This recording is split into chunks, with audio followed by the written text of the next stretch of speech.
Thanks for checking out my micro drawings channel. Today I'll be drawing Snoopy and Woodstock here, all nice and cozy with their hats on. Here's a quick tour of my setup. I've got my OttLite there and my markers, my Copic sketch markers, my multi-liner, paper, and the stand for holding my phone to use as the camera. There's the paper a little closer up. Canson, it's a Bristol XL smooth, 100-pound or 100 weight. And it is acid-free, and my markers are these Copic sketch markers. They are alcohol-based.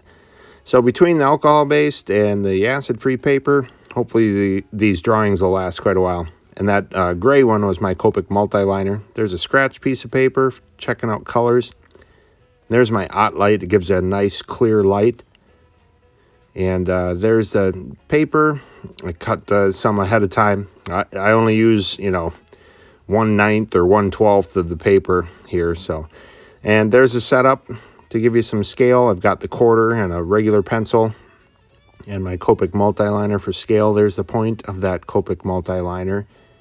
And I'll get started. I like to start with facial features.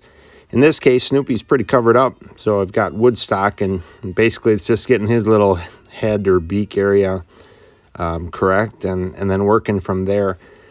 This was a fun drawing because, it's pretty loose, and that's one of the cool things about Charles Schultz's work is it's looser lines. And same thing with the Calvin and Hobbes pictures as well. And just kind of fun to be able to work in that style. If you haven't, please consider subscribing and sharing with other people. And please check out the rest of my videos too. A lot of Snoopy or Peanuts, Charlie and Brown drawings I've done over the time. And also a lot of Calvin and Hobbes, but there are some other pieces there as well. So hope you enjoy. I will let you watch here for a while, and I'll join back when I'm adding some color with the Copic sketch markers.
All right, so I've got the main picture drawn in here. There's the quarter for scale. Again, you can see it covers that up pretty well.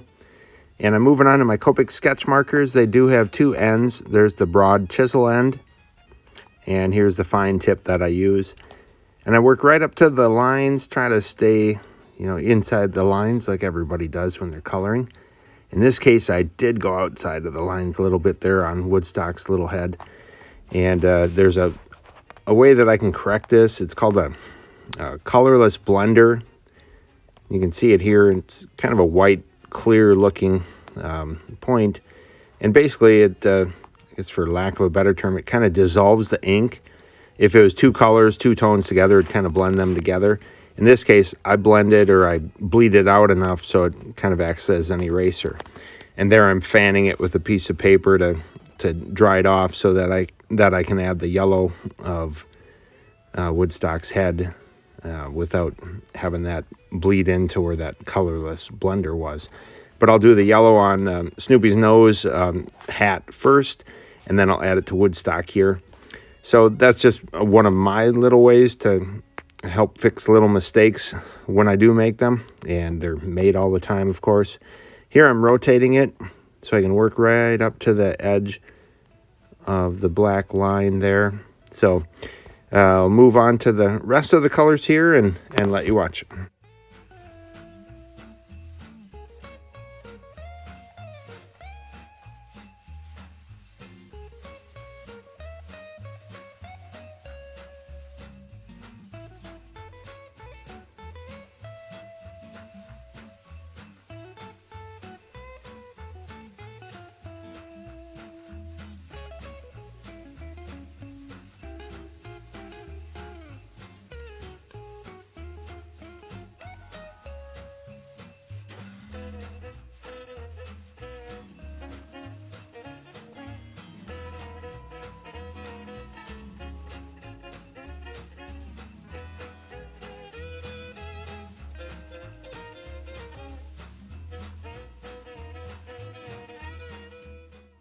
All right, so just adding a little bit more there, and I'm finished. I'll put today's date on there and my initials. There we go. And then the quarter again for scale.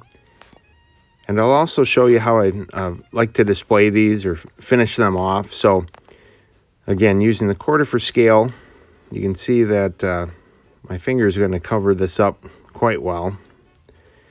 But I do like to display these. It's a 2x3 inch Isaac Jacobs magnetic acrylic display. And basically it's just two thick pieces of acrylic, and then there's a magnet in each of the corner. So all I need to do here is put this micro drawing in between them or sandwich them, and see that I've got some trim to cut off, and then use my box cutter there to cut off the rest of the trim. The cardboard underneath there is to protect the table. So I'll get that cut, and now it's pretty much to the correct size. So I just snap the top piece on there. Well, I didn't have the magnetic parts together. Now it clicks together. And then I had to use two hands to get it to get evenly in there. So this is what it looks like when it's finished. I think it looks pretty sharp. Thanks for watching.